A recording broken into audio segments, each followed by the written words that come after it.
Hi, hello everyone. My name is Mircea. I work for Keysight and partner with Chetan. Yeah, I am Chetan. I work for Amazon. Yeah, and we're going to talk about the DENT community testing and the integration with the CI.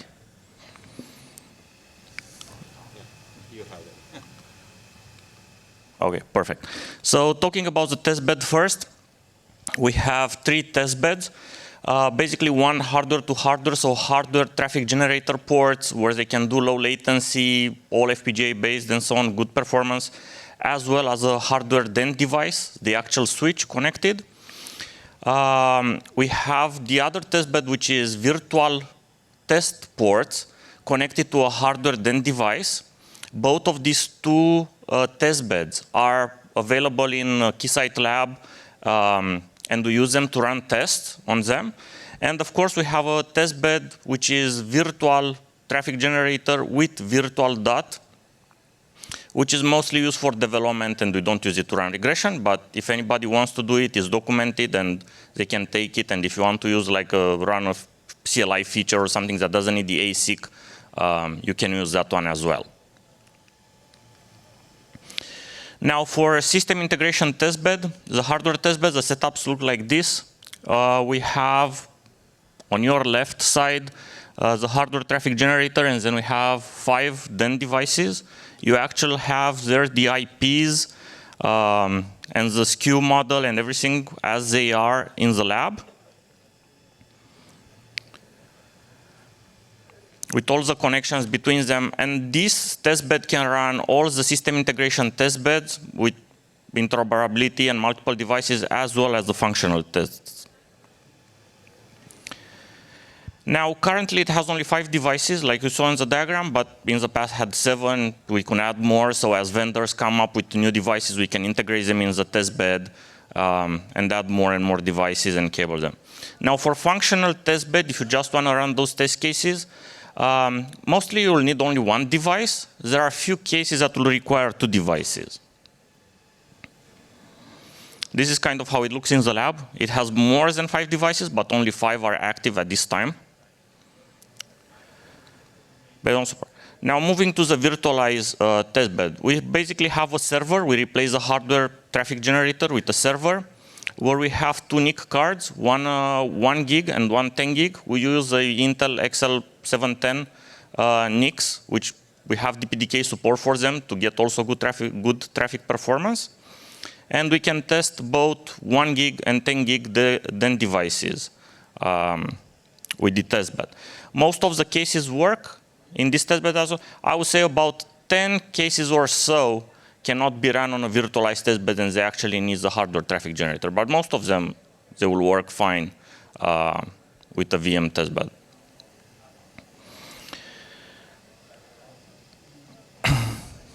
Okay. Yeah, I'll be taking over from here. Thanks, Misha. So I'll be discussing on the system design that is used in the infrastructure, test infrastructure framework. So mostly all the tests run on a test server, and it has a lot of different components in the test server. And it has like all the library access given that can directly talk to all these devices. And they can use either SSH or right now we have only support for SSH, and then you can get all the command output, and then it will store in a modular format. And and we use PyTest framework to write all the tests.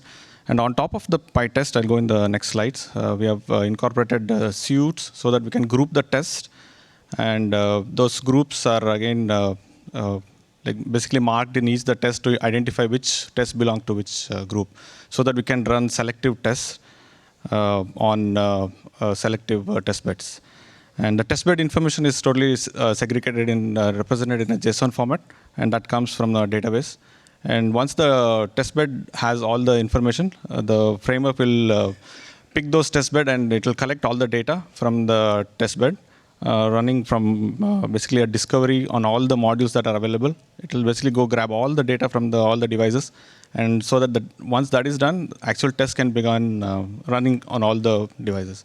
So the specific test picks those data that is being collected from the discovery mechanism. Okay. Yeah, so these are basically the different components I just talked about, like the PyTest, which have test suite markers in each of the tests. And test suite groups will give the categorization of all those tests. And the test libraries are basically abstracted libraries written in Python, and they can be invoked by the test case. And these test libraries are written in such a way that it doesn't depend on what OS we are running on. So it can right now run on DENT OS. You can actually easily port it to run on different, there are like PD or HAL layer implemented, such that we can get data from different OSs as well. And the testbed information is stored in the JSON format. And the test, yeah. So this is basically, and also all the test libraries are modeled using YAML language. Basically, what this gives is this gives an ability for us to model all the features in YAML format. Basically, it will give the each module represent what kind of feature it is, and then each API the classes will represent what kind of APIs that will generate. And also the members will tell as the attributes which are either gotten by the API, or you can do a set and get of those attributes in the API. So this particular information is actually used by code generation. So there's a code gen written where the previous information is gathered, and each plugin works on this model, and it generates different layers. Like it can generate the API layer, the access layer, where the test can actually call those APIs, and it can work on different various number of devices as well. And it also calls a particular the PD layer depending on the OS that is being executed on. And also each, there's a discovery plugin that is written where it will generate the code based on the attributes and based on the parsing logic. It will collect the data from the devices and it forms a discovery data. And that code is also auto-generated. And yeah, and PD layer we can easily implement multiple NOS support over there. And this is like what Misha told about the sample test topology, where we have like two-level class setup where we have access switch and leaf and spine. And there are test servers which are connected to the network of it. And there are even power cycler we can access. And I think we missed out traffic generator is also part of one of the layer here. And this is how the test case gets executed. So basically, you can start the test runs from either a Jenkins or through a CLI, and you can give input saying I want to run like certain set of tests, and then the test data is fetched from the database that is stored, and we parse the data. We parse the input testbed configuration from the JSON file, which has all the devices that needs to be connected to. And once the discovery happens, if there are option in the framework to actually go and upgrade the OS if required, and we can run the selective tests on those newly upgraded OS as well, so that we can integrate this as part of the CI pipeline. And yeah, and also once the tests finish running on all these devices, there is a way to accumulate all the results and display in the dashboard. This part, yeah. Yeah, so now in terms of regression coverage, there are about 310 plus feature test cases. Like I said, most of them, they use one device. There are a few that use two devices. And for system test cases, there are over 55 cases that use currently 5 devices, but if other vendors are sending their devices in, we can add them to the test bed. Now, in terms of CI regression pipeline, the steps are pretty simple. Basically, whenever a new build comes, the build is being installed on all the devices as part of the test bed. The feature cases are run first, then the system test cases get run, and after that, the results are being stored and published into Jenkins, from where the regression got triggered. For GitHub, the repo for testing, it's under DENT project, and is named testing. You have the DENTOS framework, about Chitan talked about. It has docs, it has for the VM testbed, the folders there, few tools, and the CI. All the code is actually in an open PR right now. Jenkins, you can access it at this address. It should have went live last week, hopefully, maybe if not this week. You can access that link, and you can see how regression is being triggered from Jenkins, and the results should be posted back in Jenkins once the regression is over. Okay, this is missing a picture. Okay, there is a picture here. We did a POC in case we want to move to GitHub Actions instead of Jenkins. That is possible as well. So we can do on-prem GitHub Action and trigger the regression via GitHub Actions directly and circumvent Jenkins if we want, if community decides to move that way. Currently, it's run to Jenkins. So I would encourage all the vendors, if they want to have their devices qualified, to send it, to integrate it in an SIT testbed, to have the regression run on it, I would say every build or every other build right now. And also, if anybody has to do a demo that promotes DENT, we could stop the CI for a bit and do a demo to a possible customer that wants to adopt DENT on the same testbed. Okay. Questions?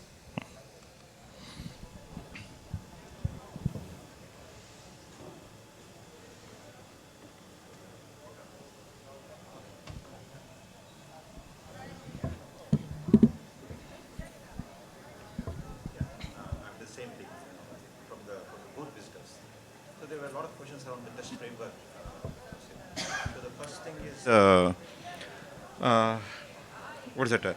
So do you, in your framework, there is a, they were seeing that image in the framework, is there an abstraction layer for the traffic generators? For example, am I restricted to use only one specific traffic generator, or there's an abstraction layer in which you can, today you can plug into a different traffic generator like T-Rex or any other traffic generator? Yes, we can totally do it. Right now it's Ixia, and the APIs is written in such a way that you can actually plug in T-Rex as well. Okay. And any other. So the APIs is includes both the configuration part and the traffic starting and collection of results, all the three. Correct. Okay. So the APIs is very abstractly written, and then it's basically the HAL layer has to be implemented for T-Rex. Right now it's implemented for Ixia. Okay. So they have to implement the specific T-Rex. Okay. Got it. And the second thing is on the see, for example, is a question is even though the test framework is part of the DENT repo GitHub, right? Is it tightly coupled with the DENT, or can they take it out and use it? Yeah, for any that's what I covered in one of the slides. So you can actually implement the PD layer such that it executes on different OS. And then right now the support is for DENT. And if you in the test, I think it's in JSON. Do we have the? So my duty can be any router. Yeah, you can go on Cumulus, or you can go connect to like Cisco, but the HAL layer has to handle those output. Okay. But the interface is common. So interface is written in such a way that the test will call the library APIs, and the lowest level right now is implemented to go fetch the data from DENTOS, and the lowest layer can be implemented to fetch it from either Cumulus or any other NOS as well. Okay. Yeah. So lastly, the question is on the test framework itself. So apart from just an application, is there any other format? I mean, have you containerized the test framework itself? Yeah, I think we have Dockerized, right? Yeah, it's Docker. Yeah. You can run the test framework in a Docker. Do we already have a Docker image, or we don't have? Yeah. So the image is not published on Docker Hub, but we have the Docker files and instructions how to build your own Docker for it. For the test framework? Yeah, you just do git clone, Docker. Yeah. Okay, thank you.